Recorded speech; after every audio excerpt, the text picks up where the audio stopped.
شاعر رسول سیدنا حسان بن ثابت رضی اللہ تعالیٰ عنہ فرماتے ہیں وَأَحْسَنُ مِنْ كَلَمْ تَرَكَتْ عَيْنِي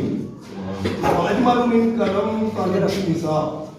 خُلِقْتَ مُبَرَّأً مِنْ كُلِّ عَيْبٍ كَأَنَّكَ قَدْ خُلِقْتَ كَمَا تَشَاءُ۔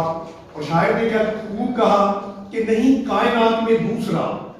وہ کلیم ہو کے خلیل ہو، اور جو حبیب رب جمیل ہو وہ میرے نبی کا وسیل ہو۔ میری سانس سانس میں رکھی ہوئی ہے تیرے ذکر و فکر کی چاشنی، تیرا مقتدی ہوں میں اے نبی،